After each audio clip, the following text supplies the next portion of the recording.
ऐसा है कि उसमें आपकी भागीदारी बने, आपकी सहभागिता आए, क्योंकि मैं कहना चाहता हूं कि 10 महीने में आपने हमारा काम भी देखा होगा।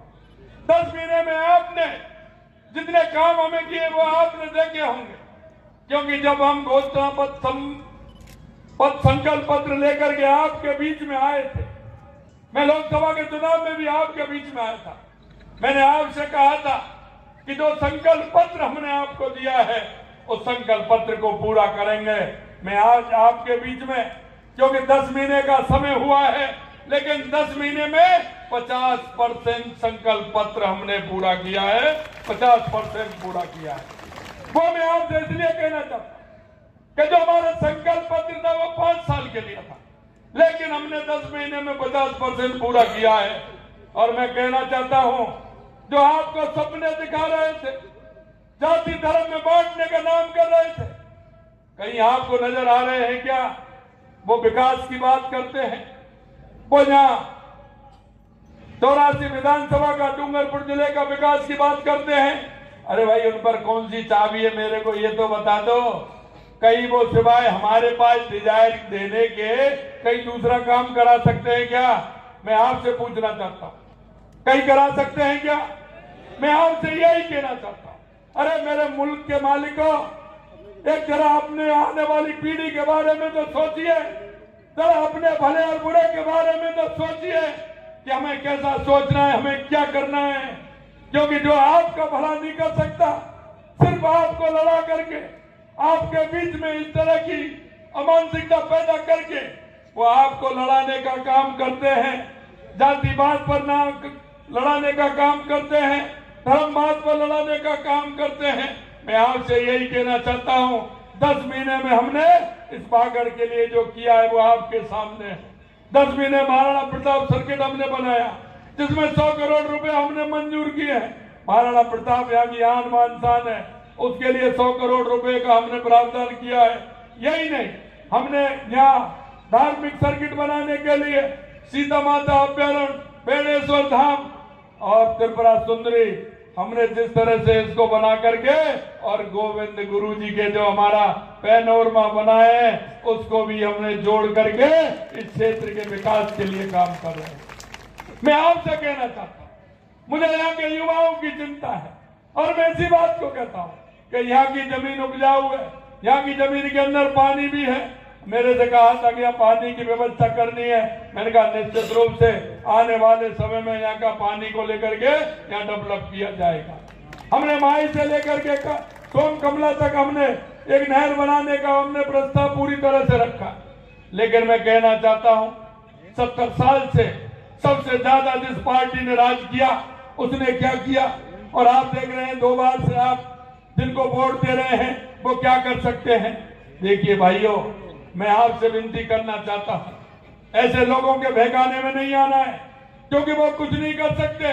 वो जज्बात पैदा करके एक दूसरे से लड़ाने का काम करते हैं, और मैं आपके सामने कह रहा हूं कि मैं ये होने नहीं दूंगा। ये मैं आपको विश्वास दिलाता हूं। ऐसे लोगों का कि जो अशांति फैलाते हैं, हमारी माता बहनें बुजुर्गों के लिए दुर्व्यवहार करते हैं, सड़क पर पत्थरबाजी करते हैं, मैं आपसे कहना चाहता हूं, ऐसे ही अगर प्रदेश चलेगा तो कानून से चलेगा, कानून से चलेगा, ऐसे नहीं चलेगा। ये भी मैं आपसे कहना चाहता हूं। मैं ये भी बता देना चाहता हूं कि जो शिक्षा के क्षेत्र में हो, चाहे किसी भी क्षेत्र में हो, सरकारी जो कर्मचारी हैं, अधिकारी हैं, मैं उनसे भी कहना चाहता हूं, क्योंकि हमारे पास भी सीसीटीवी कैमरा है, आप कैमरे की नजर में हैं, ध्यान रखिए।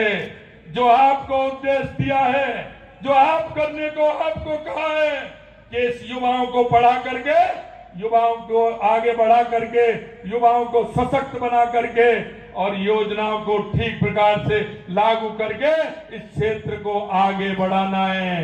अरे वो तो उनकी तो सरकारी नौकरी लग गई, लेकिन वो आगे आने वाली पीढ़ी के लिए क्या कर रहे हैं ये भी आपको देखना पड़ेगा। मेरे भाई और बहनों, मैं आपसे कहना चाहता हूं कि इस क्षेत्र को आगे बढ़ाना है तो ऐसे लोगों से भी सावधान रहना है। आप मेरे को बताइए, चिंता मत करिए, घबराने की जरूरत नहीं है। आप बताइए, अगर ऐसे लोग हैं तो उनका भी समस्या का समाधान किया जाएगा, आप निश्चिंत रहिए। मैं आपको सिर्फ इतना विश्वास दिलाता हूं, आपके सामने एक कारीलाल जी आपके गांव से निकले, आपकी पीड़ा को समझने वाले, और मैंने सुना है कि रात में भी कोई इनके पास पहुंच जाता है, सुबह जाता है, दिन में जाता है, अपने काम को छोड़ करके आपके काम के लिए तत्पर रहते हैं कि नहीं रहते? बताइए मेरे को, रहते हैं कि नहीं रहते? अरे पीछे वाले बताओ, ये कारीलाल जी आपको तैयार रहते कि नहीं रहते? अरे ऐसा आदमी जिसको दिन रात आप जानते हैं, आप पहचानते हैं, आपके दिन रात काम आता है, आपकी समस्या को जानता है। मैं इसलिए कहना चाहता हूं कि मैं भी आपकी तरह गांव से ही निकल करके आया हूं। गांव के किसान और मजदूर, वहां की स्थिति को मैं जानता हूं। इसलिए कारी भाई आपको पूरी तरह से जानता है कि आपके विकास की आवश्यकता कहाँ है, आपका दर्द कहाँ है। क्योंकि कहते हैं ना कि मुर्गी के लिए तो तकुआ का घाव बहुत बड़ा होता है, बहुत बड़ा होता है। मेरा वो किसान भाई, मेरा वो मजदूर भाई जो दिन भर मजदूरी करता है, उसके लिए छोटी छोटी योजनाओं का लाभ मिले, उसके लिए बहुत बड़ी बात होती है। इसलिए मैं मेरे भाइयों को कहना चाहता हूं कि इस क्षेत्र के विकास के लिए, डूंगरपुर के विकास के लिए, राजस्थान के विकास के लिए आपको भारतीय जनता पार्टी कमल के फूल पर 13 तारीख को बटन दबाना है और कारीलाल जी को विजयी बनाना है। यह मैं आपसे निवेदन करने के लिए आपके बीच में आया हूं। हमने 200 विधानसभा में काम किया, आपकी विधानसभा में हमने बजट में काफी कुछ दिया है। मैं अब लेकर के भी आया हूं, लेकिन समय की मर्यादा है, क्योंकि मेरा हेलीकॉप्टर नहीं उड़ेगा।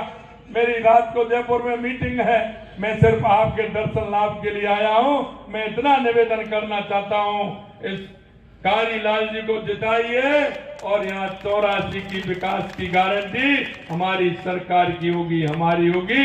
यह मैं विश्वास दिलाने के लिए आपके बीच में आया हूं। आपको किसी तरह की चिंता नहीं करनी, किसी तरह की परवाह नहीं करनी, क्योंकि हम ऐसे लोगों को कभी बख्शेंगे नहीं जो जिस तरह की बात करते हैं। और मैं यही कहना चाहता हूं कि आप आइए, इस विकास में भागीदारी बनिए, आप आने वाली पीढ़ी को उस विकास की राह की तरफ मोड़िए।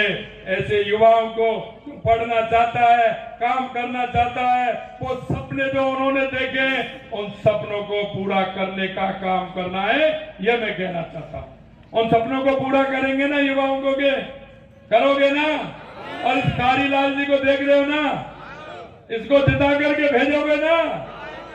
अरे जोर से बोलो, भेजोगे ना? तो मैं ये माला पहना दूं, पहना दूं? चलिए बोलिए भारत माता की, भारत माता की, भारत माता की। बहुत बहुत धन्यवाद। जय हिंद, जय भारत, जय राजस्थान, जय 84, जय डूंगरपुर। आज की इस नामांकन रैली में हमारे बीच में बधाई हमारे प्रदेश के मुख्यमंत्री महोदय